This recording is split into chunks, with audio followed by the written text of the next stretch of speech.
Yeah, health threats in a globalized world can spread very quickly. One threat in one part of the world can immediately be a threat to any population in another part of the world.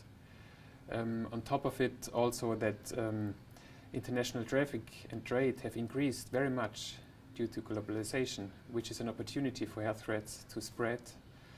And this can, of course, mean at any point in time sudden shocks to economies or health of people. And we've all seen this recently in recent years, like emerging diseases like SARS are threatening health.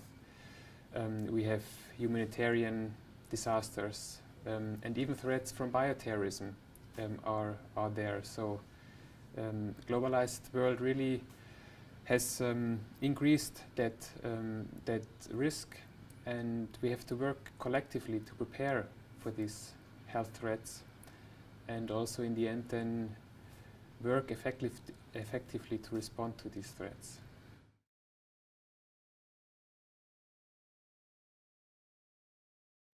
Yeah, the International Health Regulations, abbreviated IHR, is an international law.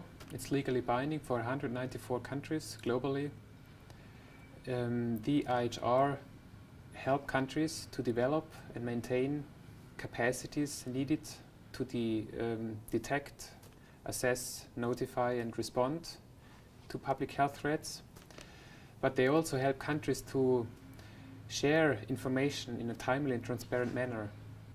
Since the IHR were revised in 2005, they for the first time established an early warning system which not only includes communicable diseases but includes anything which can threaten human health and livelihoods.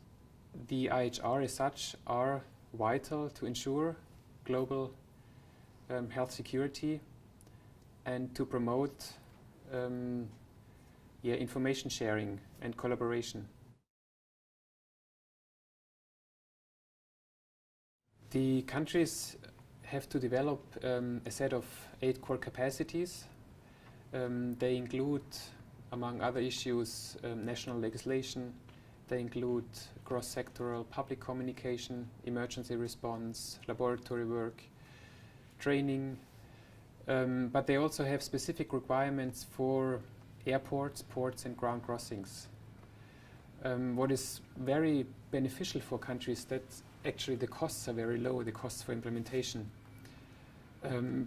As the key capacity coordination doesn't require any additional funding. IHR in a way help countries to be better prepared, and as we all know, better prepared countries are stronger international partners during disease outbreaks and emergencies.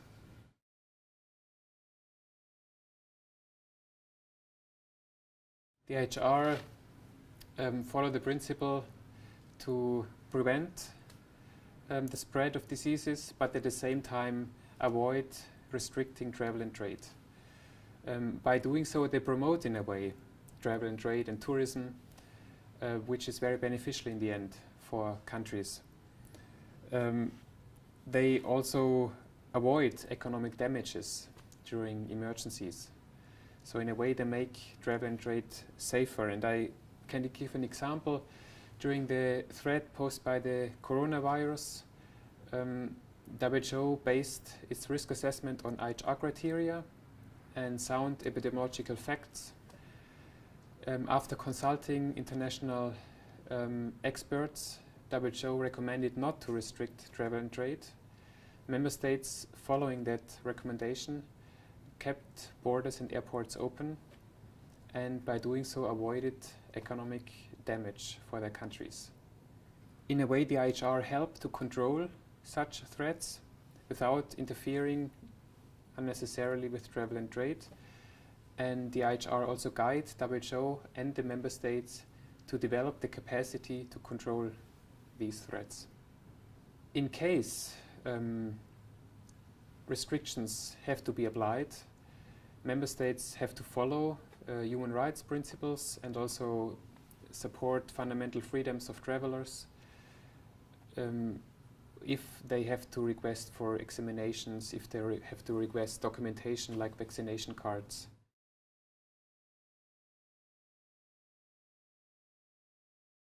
WHO is guiding the countries to develop the capacities needed to detect, assess, notify and respond to public health threats.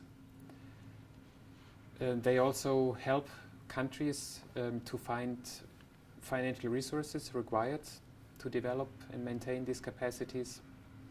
WHO also, upon request, provides topic or sector-specific trainings. Countries which are part of the IHR in turn have access to information gathered by WHO, which helps them to prepare themselves for any public health threats. And